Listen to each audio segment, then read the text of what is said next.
New Thought Media Network. We are a global broadcast network of positive music, media, and entertainment, inspiring humanity's evolution along the journey of enlightenment and creating a world of love, peace, empowerment, and prosperity for all. New Thought Media Network. Positively inspiring.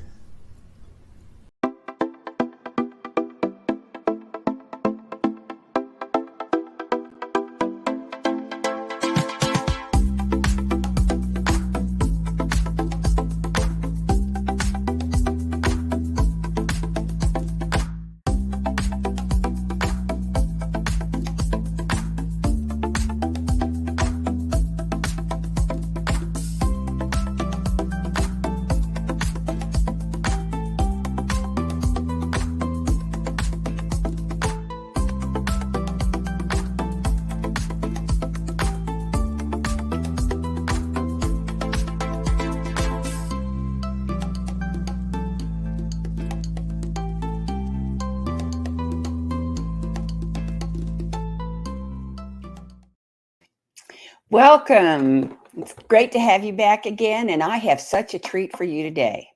Our guest today, always we have unique guests, but this one is way high on the unique meter. Today we have Reverend Karen Cleveland, and she is a safari host. Spiritual safaris. Is that cool or what? She's an animal connection specialist. She's a minister, of course. She's an animal communicator. She offers carefully curated transformational safari adventures for people who are ready to find connection and meaning in their life through safaris and wildlife all over the world. What I love about this minister is that she understands that consciousness is not the exclusive domain of the human race. And so she also has a podcast called Connectedness, where she teaches these principles from her evolved framework, which engage mind, body, and spirit to help all listeners begin their own journey back to their heart's dreams, as well as the importance of coincidences and synchronicities in life that bring us everyday energy, miracles, and magic. This is such a delight for me. Please help me welcome Reverend Karen Cleveland. Welcome, welcome, welcome. Thank you so much for joining us today. Oh, it's such a pleasure to be here. Thank you for inviting me. I have said, for a year now, there are as many kinds of ministry as there are people on the planet, and I'm planning to get all of them in here. But yours is just, I'm so excited to learn about that because of how much it intersects with the work that I did for my doctorate, and you do that all the time. So tell us about how the safaris work. The idea of a spiritual safari just tickles me 6 ways from Sunday. That's right up there with a riverboat cruise. Yeah. Yeah. Well, and I didn't plan it, as most things happen through spirit. Things just kind of navigate a certain way. And I first went on a safari with the idea of, I wanted to my entire life, of course, but I thought, okay, I'm going to take a bunch of pictures. I'm going to come back and share them. And, but while I was on safari and magic every day, something magical, one day more magical than the last. And I was like, I can't not share this with people. And I don't know what it looks like. I don't know how it works. And it's continuing to evolve. But it's fantastic. So I'm actually leaving in less than a month to take another 16 people on safari. And what we do though is so my background as an animal communicator. Excuse me, sorry about that. So and then also my experience as a minister and spiritual practices and connecting with the divine. People have the option, it's not mandatory, but to go through different exercises that I'm willing to teach them. I also provide journals that list exercises for them that they can do either in the morning before we leave or after we come back or while we're actually out looking at the animals. Because instead of it just being a drive to see animals, what if it was something more meaningful and profound for us? And what if those animals have messages for us? Or what if we just want to bask in their life for a little bit and connect with them and see if we can understand a little bit better what that's like, and that just by the way of what it is, I mean, it can't help but make you think about things a little bit different, and sometimes what you thought were your priorities at home maybe aren't such a priority after all, so it kinda makes you look at what's important at your life, I think. Well, what I love most about what you do is that word connection, Mm. because that's the key to everything. That's what spirituality is. It's an awareness of infinite connection. So, could you talk a little more about how the connection with animals reflects connection with the universe? Oh, sure. I think people well, I know a lot of people don't realize it because I'm gonna use some pets as an example just because it's easy to see, and then, take it out to wildlife and animals in general. So, let's say, for example, if a person is familiar with, being careful with our thoughts and our words and always saying what we want. When we're doing an affirmation, we phrase it in the way we want it. Or if we're doing a gratitude about how we want life to be, we phrase it how we want it. And the same is true with our pets. So if you have a cat who has not was using the litter box like they're supposed to, and you say to them, don't pee on the carpet, the image that's created is peeing on the carpet. Mhm.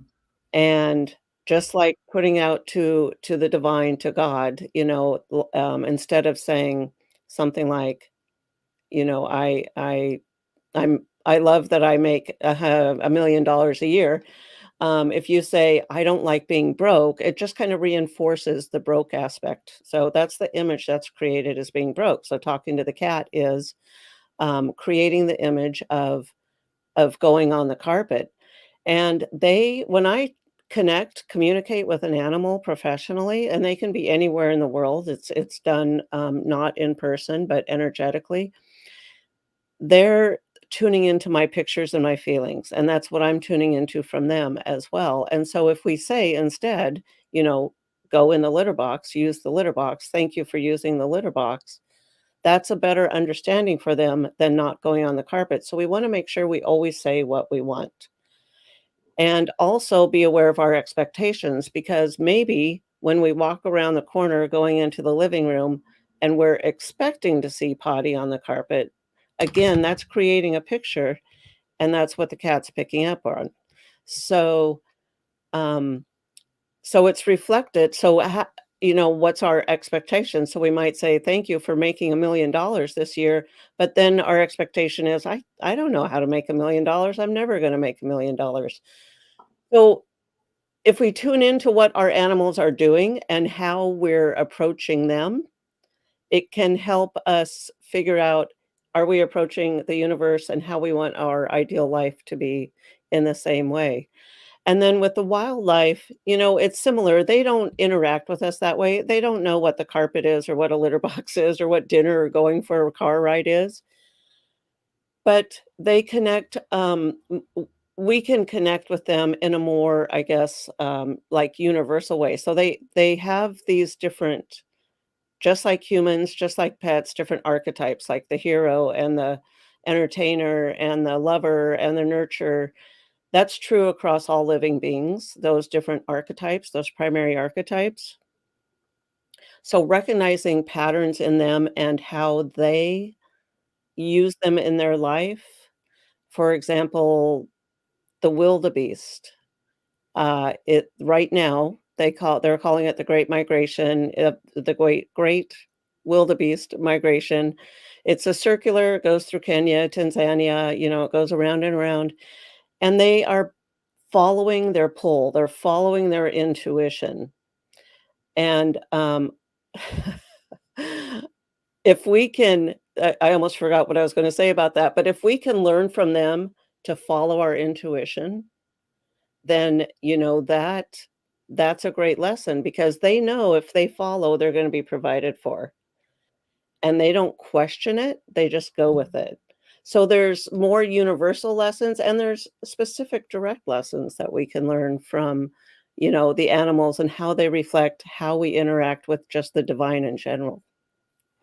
And what I'm hearing you say is that the wildebeests are doing what they're doing because they have not forgotten that they have direct access to divine wisdom. Exactly. Yeah. We forget that on a minute by minute basis, I think, many times. But I love that. Now, I ask everybody to give me questions that they would like to talk about, but you gave me one that I absolutely love, and I'm going to keep it. I'm going to use it with everybody from now on.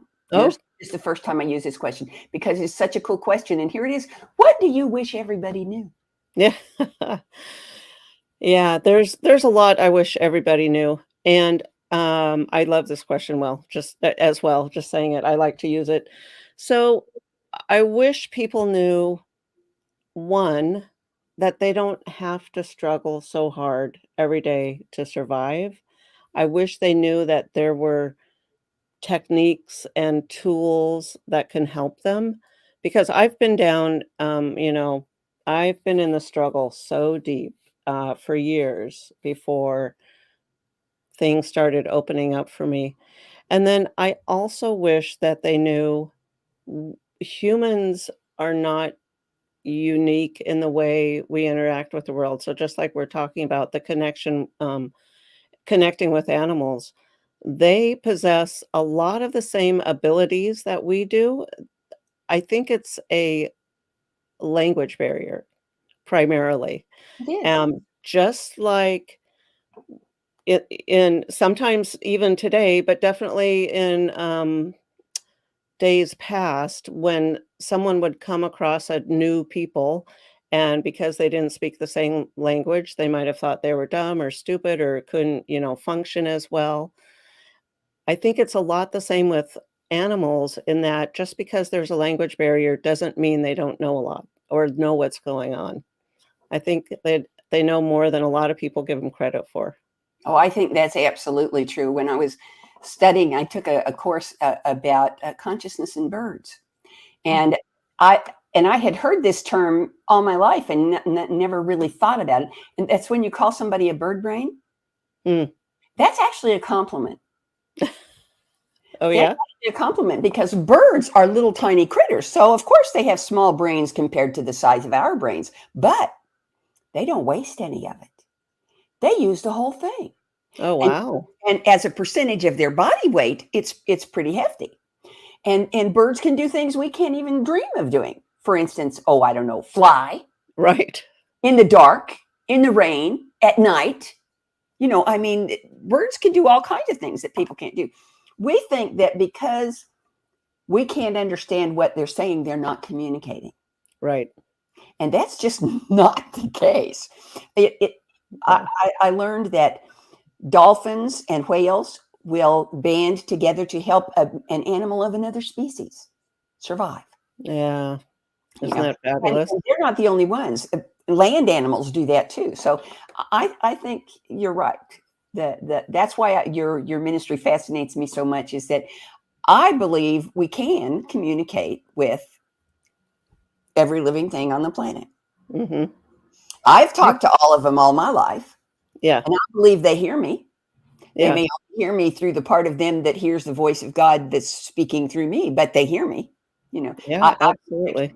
it's possible. And so that's why I wanted you to be here because I'm so excited about that idea. So could you, this is another one of the questions you gave me. What led you to realize that I got it from studying, from courses that I took, but what led you to realize the profound connection between humans and animals, and how has it influenced your daily life? How did it change how you live? Uh, um, yeah, well, I wanna say, how did it change what I do? It changed, everything. I would say 15 years ago, had no special awareness that animals were any different. I mean, I was raised in a house where the pets had to live outside, and, my mom was from a farm, so animals were not a part of the family, I guess, when I was growing up. And it wasn't until my daughter said to me one day, we had a dog who was part of the family, but, we had a dog and several events had happened, but one thing she said to me, because I would always tell her and the other kids to, "Buddy wants you to do this or that." And finally one day she just stops me and she said, "Mom, how do you know what Buddy wants?" And I was like, "What? How do you not know what Buddy wants?" I mean, of course you know what Buddy wants, you live with Buddy, and so I really started thinking about it. It's like, well, why do I think I know what Buddy wants? And why doesn't she or the other kids? Why aren't they tuned into that? So I really started kind of looking at that and researching that and ended up taking animal communication classes and discovering that my first weekend class that it was not only possible, but that I was doing it. And so then reflecting back on my life, I saw times that, yeah, I definitely was in communication with these animals. I just didn't identify it like that. But then my animal communication, I guess, ability or yeah, I guess ability kind of grew along with my spiritual evolution as I started, becoming a practitioner, spiritual prayer practitioner, and, on to ministerial school. So these things kind of evolved at the same time. And so it's hard for me to separate them, but once I began to understand, and I think my first safari had something to do with it. I think being realizing that I was actually hearing an animal at one point had something to do with it, but I started to realize when you're in this flow with the animals, everything's okay. Everything's gonna be okay. No, it's not perfect, it's not sunshine and roses, but I guess it's perfect in the divine sense of the way. And so trying to, separate now, what's me, what's my life, what's God working in my life. I mean, my intention is to reveal God through the animals for people because I think that was kinda like my gateway a little bit, definitely the safari and definitely the animal communication, and it's all just kind of built from there. And, I don't actually know if that answered your question because now I'm not sure where we started, but But let me ask you another one that flows out of what you just said, and that is, um, I think most people believe that dogs and cats understand them when they talk to them. mhm, But I don't think most people understand that all animals have consciousness, and some of those animals are so small that you don't notice them most of the time. How do you deal with things like um, there are frogs in South America that fit on my thumbnail, yeah, and I have a yeah, very short thumbnail. yeah, And I believe those are conscious, and my understanding is you believe that too. So yes. how do you perceive and understand the consciousness of those seemingly insignificant creatures, and how do you address people who don't believe that that's possible or don't understand that that's possible? Yeah, there's a lot of people that don't believe it's possible, and I think I can only speak from my experience with them. So I'm not gonna try to persuade you necessarily into something, but I can speak from my experience of having had some kind of a connection and maybe telling a story um, or seeing what I observed and connected with in other animals. I, absolutely believe that every animal has consciousness. Well, even the trees and the plants and, everything has some form of consciousness. And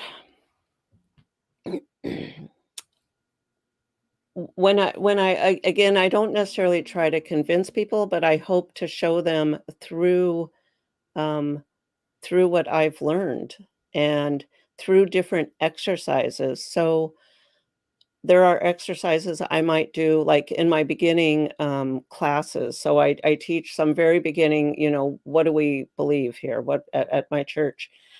And I will have them connect energetically with perhaps a chair or, the tree outside or something like that through this exercise, just to kind of plant the seed that there's more than we initially perceive sometimes.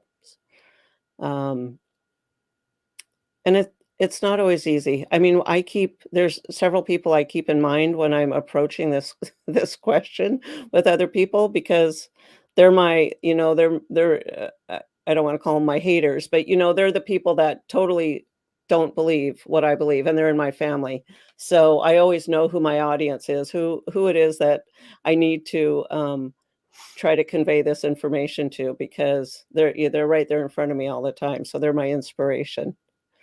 And you mentioned that you communicate, you teach by storytelling, which is really what everybody does. I mean, every effective teacher does. Could you give us an example of one of the stories that you might use to explain consciousness or one of the stories that you would tell on a safari? Sure. Yeah, absolutely. Um, so let's just so consciousness from the understanding of being connected to their divine, to God. So having thoughts, having emotions, and being connected to a divine source that speaks to them. So like with the wildebeest, understanding the instinct and intuition. And I also actually want to bring in the archetype. So if I go out on safari and we're just sitting in the Jeep and looking at the zebras, the giraffes, whoever it is we're looking at, the lions, whatever we're looking at, we probably think they all look the same, because we're there for such a limited amount of time that we don't really get to know them like we do with our pets or even our backyard wildlife, and we might get to know our squirrels or raccoons or the birds in our yard. So from an initial meeting, we think everything looks the same.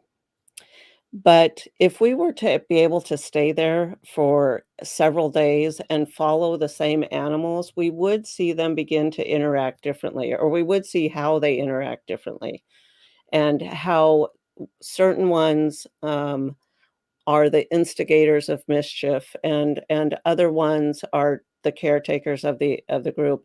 And we can see this in a very short um, uh, uh, we can see it, I guess, succinctly when wildlife has been, uh, what's the word, hurt or abandoned or something, and they get taken to a sanctuary to be cared for. And on the video cams, and the people that are working with them can tell you, this baby zebra or this baby elephant has really been, has really fit this personality type. So so we can see it when they are under direct observation. And like I said, we don't see it if when we just first encounter it, unless we begin to connect with it, but them, unless we begin to get quiet, unless we begin to get open, unless we begin to be grateful for any information we're about to receive, and to let the animals know that our intention is good, that we are honest and good. We bring no malice or have no ill intention with them, then we can begin to see and understand, I guess, if we're open. That's the other key, is having people that are open to a new idea. I like to suggest, so people that have dogs, for example, and are sitting on a couch one day, decide all of a sudden, you know what, I think it's a good time to take the dog for a walk. And so they get up to go get ready to go for a walk, and of course, the dogs know when you get your shoes on, your leashes, whatever it is. but when you're sitting on the couch, I suggest that it's probably your dog's idea. Oh, I know it is. My dog comes and does this. She wants to go outside. Yeah. She gets right up in my face and stares at me. Yeah, and so when we have those thoughts at home with our pets, when we think, "Oh, I think I should, give the cat a treat," whatever it is, it's probably not our bright idea, but we've never been told or proposed to that our animals are sending us information, just like the animals on the plains, any of the animals anywhere are sending us information all the time, and, so your dog is sitting there staring at you, and sometimes, y y it's like calling a busy radio station when we used to try to request songs or win a contest, it's busy, hang up, busy, call again. It's just nonstop. The mind is always so busy. So getting quiet and being able to think that our thoughts are not always our own thoughts. They don't originate with us, that the animals are, if you have 2 dogs or 2 cats, they communicate. You don't see them meowing back and forth or barking back and forth, but they're communicating with each other, and we can tune into that communication if we're aware and open to it.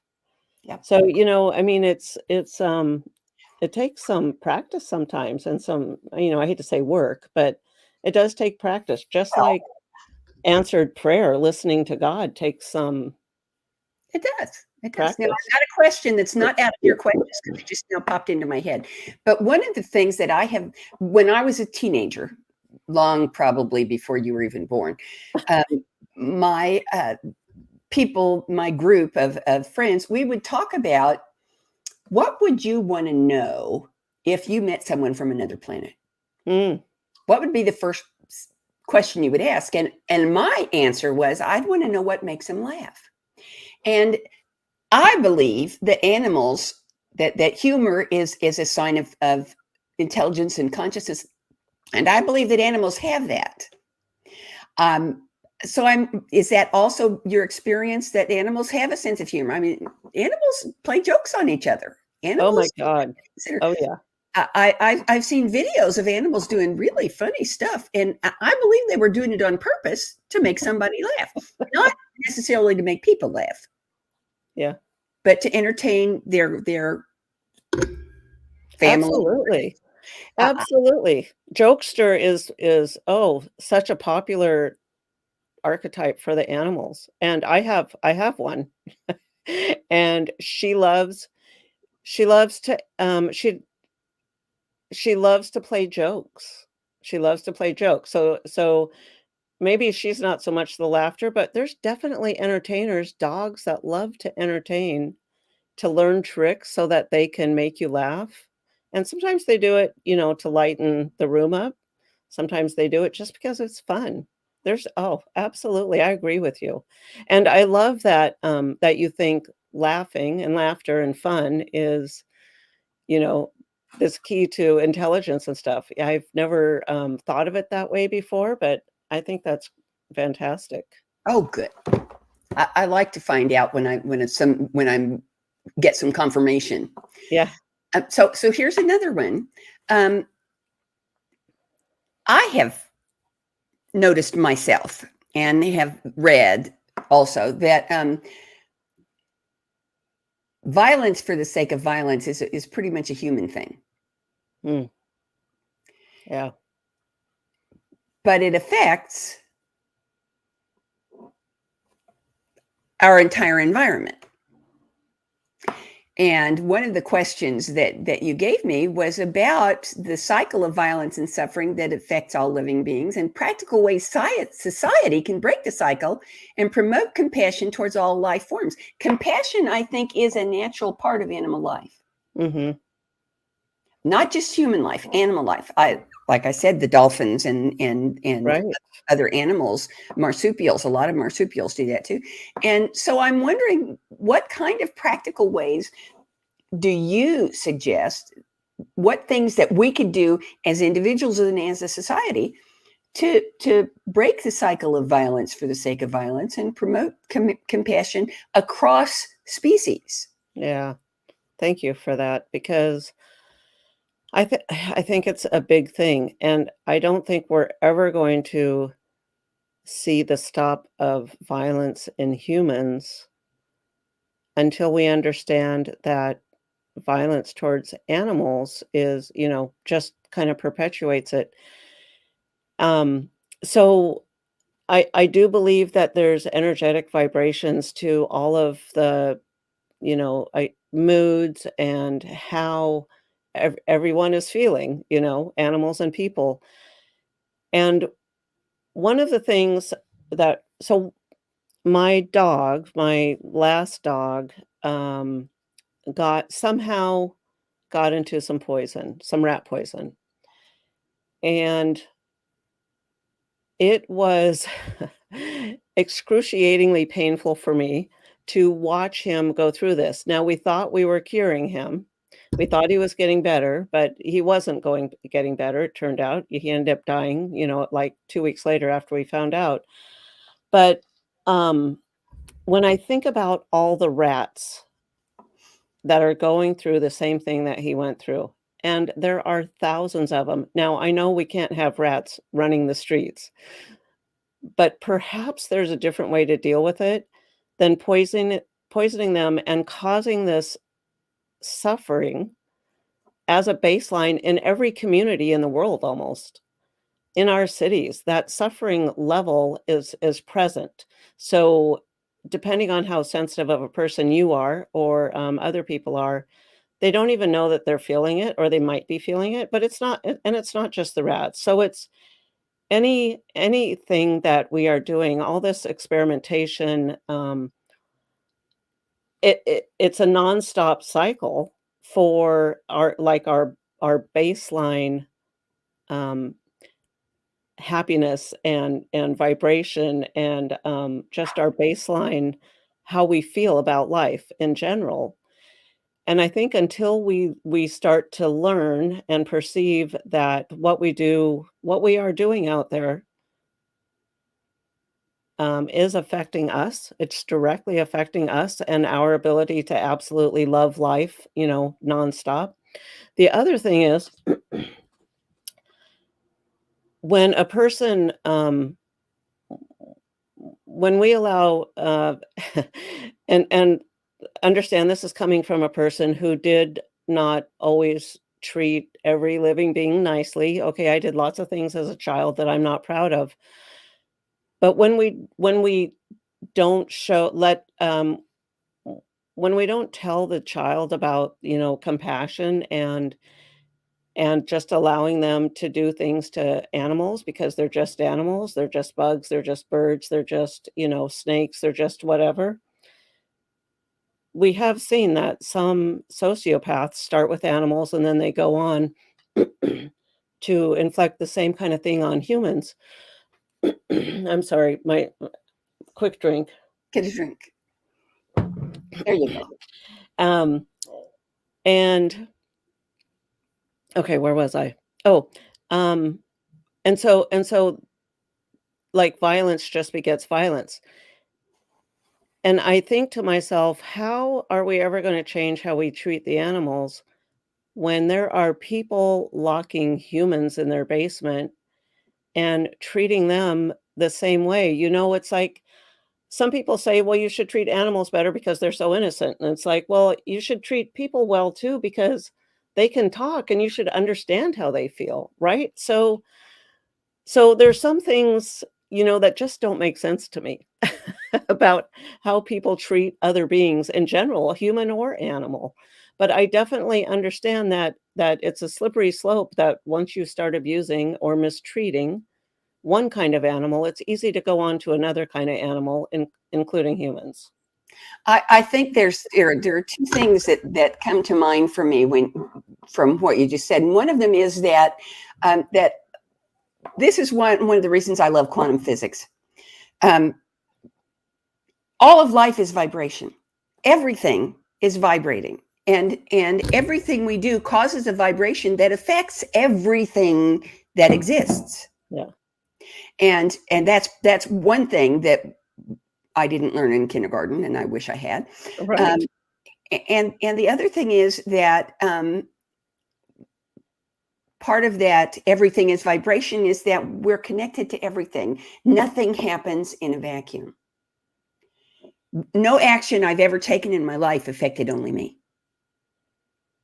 Right. No thought I ever had affected only me. And education, I think, is the key Yeah. for and education, not just go to school in a brick building with somebody sitting in the front of the room with a blackboard. No, not just that kind of education. How we talk to our children. Oh my Education. gosh. How we talk to our pets is Yeah. education. How we interact with our environment, because we're educating the cells of our body, we're educating our Yeah. children, we're educating the people around us, we're educating the animals and the plants, and that interaction needs to be compassionate. Mm. Yeah. And compassion is not something I ever learned in school. I It know. needs to be one of I haven't been able to get her on here yet, but one of the focus ministers I most admire is Veronica Valles. She's in Texas, I believe, and her ministry is working with children in grade school, teaching them nonviolent communication Yeah. and meditation and connection and all of the things that we've been talking about. Mhm. There's only one of her, but oh golly, I am Yeah. so That's so needed, isn't it? I mean, it's yes, it really is. And so that's why I asked you that question. And now here's another one you gave me that I think is really interesting. Because it's something I hadn't thought about until I started studying this topic myself. And that's what are some of the greatest misconceptions about animals, I presume, that people hold, and how can we begin to dispel those myths? Mm. Yeah. Well, some of the biggest, I think, misconceptions is that they have no thoughts or emotions. Um, when I first took an animal communication class, there were a lot of horse lovers in there or horse people. And one of them lived in a place where it was farmland. And she said, horses are so intelligent, not just like those slabs of flesh over on grazing on the hill. And I'm like, slabs of flesh? She was referring to cows. Yeah, And it's like, I got oh, that. you really think that? I was kind of dumbfounded that she actually thought, they were just pieces of flesh. So, I again, I think the process begins with being open to observation and, I not introspection, but just allowing information in, and showing. So if there's a lot of videos on all the social medias about things like cows that play and, pigs that play, and how grateful and happy they appear to be when they're rescued and they see grass for the first time and that kind of thing. And I think if we can we just need to spread that message as much as possible.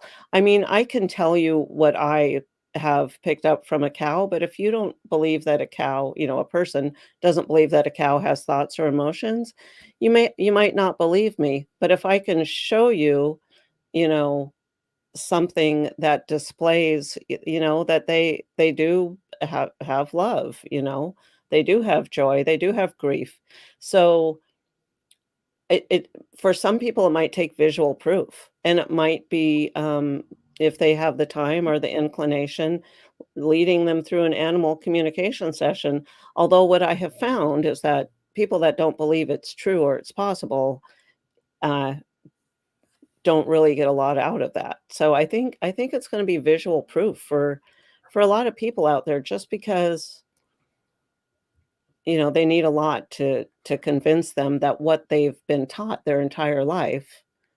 So getting back to you didn't learn something in childhood or in grade school, I think we need to start younger with these messages that all life is, conscious, and all life has value, it's worthy of our respect. And just because we're human and we can do more things than, some of the animals can, doesn't mean we should. Yeah. Well, yeah, just because we can do something doesn't mean we should do it. That's something that's absolutely true. And the tendency to do something just because you can is another one of those things that I think of as a human foible. Mm, Something that animals don't do, not because they can't do it, but because they're smarter than we are sometimes. yeah. Because they have enough sense not to do it. We have in our all right, I'll say it, our arrogance, believing ourselves to be the most intelligent species on the planet, we lose a lot, not just compassion, but what I call spiritual common sense. Mm, And one of the things that I think we need to do is to just remember that the planet is a finite resource, yeah. and so are we, and so are animals. Nothing is on this planet by accident. Nothing exists here that doesn't have a purpose and a function. Right. And if we could teach that to children, I mean, as parents and as educators, Yeah. if we could make that one of the paths that you can take in college, I think that might be, of course, one of my side gigs is the Global Heart of Peace, and world peace is a big deal for me. So everyone I talk to, I hear that. I hear Yeah. their connection to that coming in. So I'm going to ask you another question. Sure.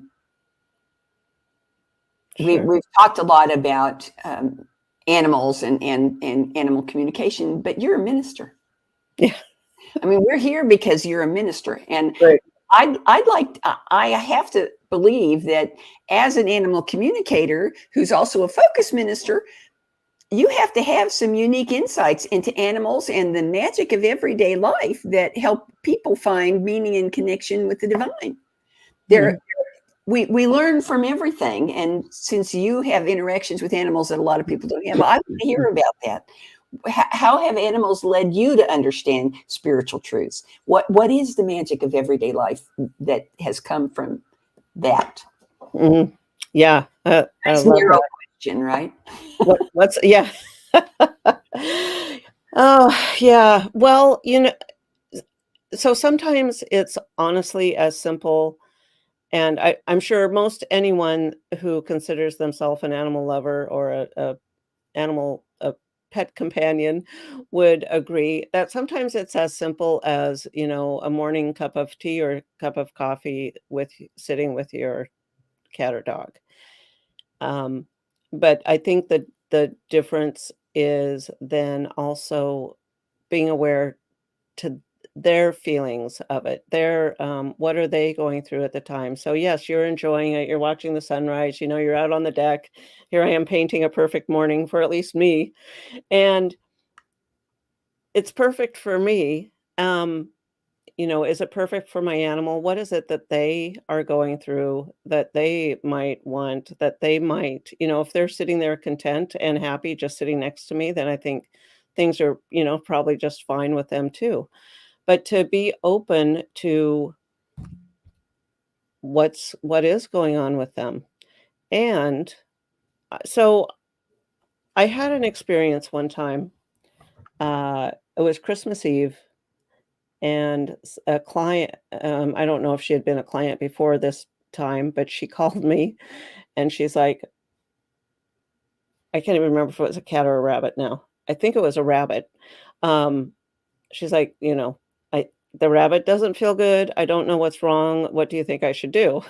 And I do get these kind of calls a lot. Sometimes the answer is take them to the vet. But so I checked in with it was a rabbit. I checked in with the rabbit remotely Christmas Eve. I felt like a real martyr at the time. And and the rabbit was like, "You know what? I I am good." So I've later named this, or I didn't name it, someone named it for me, but call this period of time hospice because the animal was just in a complete state of bliss being with the people. And the person told me, um, so I told so what the animal said is, "I just want to sit with them all night long. I just wanna be with them. I love this. I'm not feeling good necessarily physically, but I'm feeling good emotionally, and, I just wanna be with them." So then the person, the next day told me that she just sat on her lap all night long and passed peacefully, just sitting on her lap. And that knowing that that is a possibility, that the animal knows its time, wants to spend time with the humans. So many times, it's not until our animals get sick that we start paying attention to them. And I know I'm kinda going sideways from your question, but I'll come back to it in a minute because this story came up for some reason. Um, but we don't start paying attention to them until they're sick. And then sometimes that means they rally and if they were on a dying path, they then rally. It's like, "As this feels great. I wanna stick around for this. I love this attention. I love this love. I love this kind of thing." So, what if we could pay that much attention to them all the time? And what is the learning in it for us? So, I like to have people either journal or meditate on these things that are seemingly just a normal part of life. I just heard something in my closet. I think there might be a cat in there, but I'm not sure. Um, what if we could just, like I said, either journal or meditate, whatever your thing is, even painting, drawing, um, on on the aspect of the what we just picked up from the animal. So, if we're sitting out on the deck in the morning drinking our coffee and the tea or whatever, and the animal is beside us, um, what's their reaction to what we're doing, and how are they interacting with the world around them at that time? Because I think we miss a lot. So I think a lot of introspection and not downloads, but information coming from the divine through meditation or journaling can spark our own transformation. So what do I think not what do I think, but how can I learn from how my animal is interacting, and how does that apply to my life? And how can I move forward in a better way from this? So there's not always, I don't think, straight answers. Um, just like, you know, my cat told me to go to the store today and run into an old friend. It's not always a direct answer like that. But maybe sometimes it is. Maybe sometimes when we're journaling and we get some insights we never expected, um, that's how it happens, you know? Spirit is unpredictable. It is, and one of the things I love about my little townhouse is that I have a prayer room. And in the morning, I go in the prayer room, and my cat never goes in the prayer room, but my dog always. She has a pillow on the floor beside my rocking chair. Mm. And when I'm in my office, she goes next door and meditates in the prayer room. And what I've noticed is that when I'm actually meditating, she's on the pillow. Mhm. But when I finish meditating, a little dinger goes off, and I finish meditating, and I reach for a book. She hops up in my lap and curls up in my lap, and just kind of vibrates Oh. while I read my daily whatever I'm going to read. She and then I have when I get to the part where I'm done my meditation and I've done my reading and I'm going to pray, I'm petting her while I'm praying. And when I'm done, I go, I say, all is well. And she knows that I'm done praying and she hops down and goes to do whatever she's going to do next. So That I is know that so her sweet. vibration is affecting my Yeah, vibration. I mean, yeah, it's like if you drop two pebbles in a pool of water, that yeah. each one makes rings come out and out and out. But when they expand, they don't cancel each other out. They make a bigger circle. Yeah, You know, yeah. so that's really cool. So let me ask you a question. Are you either reading the book out loud or praying out loud for your No, dog? no, no. I'm So just reading silently to myself, and okay. she's just sitting there with me. I have done it out loud when I had someone here with me, and she seems to like that too. Yeah, I So was gonna say some animals really like it like to be read to. So, yeah, well, she likes to watch TV while I knit. She uh-huh. sits in my lap while I knit and watch TV. We're coming up to time, and there are some questions I want to ask you that I ask all my guests. So I'm going to shift Okay. our direction a little bit. I've got 4 questions I ask everybody, and the first one is, um, I think you've pretty much answered it, but I want to give you a chance to Sure. fill out a little bit. How does what you do as an animal communicator and a safari leader and a minister, how does that encourage, enhance, embrace, pick your own verb, conscious evolution? Mm. I think the more people that can contribute to, consciousness evolution, um, the the not the faster it goes, but the better it goes. So there's a lot of people that come on safari just because they've always wanted to go on safari. And then when they discover my background, perhaps, because they don't always know if they're a friend of a friend of a friend or something. They don't always know what I do. And so when I am allowed to present this whole new idea of connection to them and help them raise their consciousness a little bit, hopefully, at least to propose this new idea. I think that's how it starts. And I think the more people that we can just propose these new ideas to, that's going to affect and uplift, everyone, everywhere. Excellent. Okay, now this sounds like the same question, but it's just a little bit different. How does what you do as an animal communicator and a minister and a safari leader promote, enhance, encourage, unveil, pick your own verb, world peace? Mm, world peace. I think understanding. So, one of the things, and we actually haven't talked about this at all, but culturally, going to Kenya or any of the countries, there's a lot of misconceptions about what it's like there. And until a person experiences it themselves, and comes to terms for themselves, I mean, I had some serious questions I had to ask and answer myself my first time because it was my first time in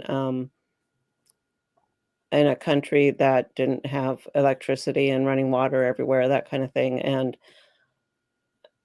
I didn't even know I didn't even know what I guess, how to proceed with that information, and so I had to ask myself a lot of questions and answer, my own questions. So, bringing those stories and that to other people as well, once we understand, I mean, they're very happy people. Americans are not right, we're just different, and trying to help people understand we're different, but we're no better, no one is better or worse than anyone else. I think that helps contribute to world peace. Oh, that's great. Thank you. Okay, so here's the third one. This one you might want to close your eyes for. This is the toughest one. Oh boy.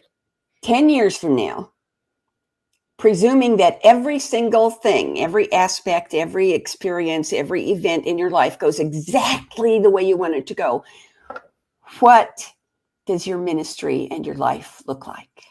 Hmm.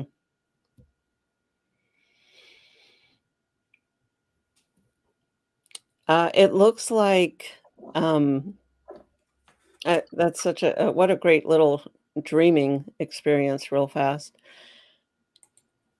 It's seeing thousands, millions of people that have a different idea about animals and global consciousness. And it's about me speaking on stages. It's about, me helping people connect directly with animals, and it's about people connecting with each other with people um, that have the same ideas of them, that love animals. So one of the things I believe I'm here to change the way the world thinks about animals. So that's part of my mission, and I hope that in 10 years the world thinks differently about animals. Oh, me too. I'll take an order of that. And here's the last question. It's the easiest one. Will you come back? Yeah, are you saying come back to the show or come back to Earth? I'll No, absolutely I'm come back. saying come Yes. back to the show. I'm saying come back to the show because you're already back to Earth. Now, the first opening I have is July 2nd of next year. Can I pencil you in? Wow. Yeah, that's fantastic. Congratulations on all your people, all the success. That's wonderful. Yes, July 2nd, put me Thank you. down. I will send you a reminder when we get a lot closer to then, but I don't let people get away because I know you've got a lot to say that you haven't got around to saying yet, and I want to hear all of it. And so do my guests, my All right. viewers. So hold on just a second and let me check one thing. Okay. Oops. Because I forgot to look it up. And that is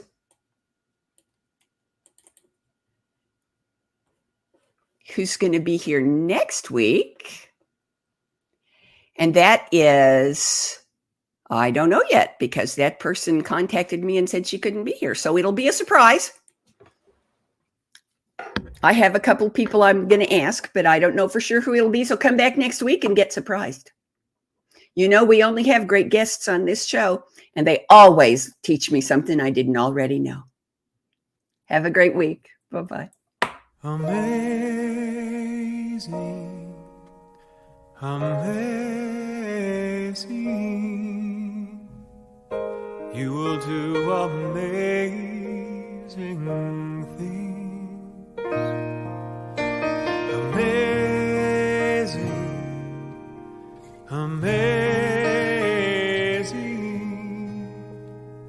you will do amazing things. On behalf of everyone at New Thought Media Network, thank you for being a member of our virtual family. Your financial contributions help share the New Thought message with people from around the world. Please visit and contribute at www.ntmedia.org/donate. New Thought Media Network, come be you. And please like, share, and subscribe.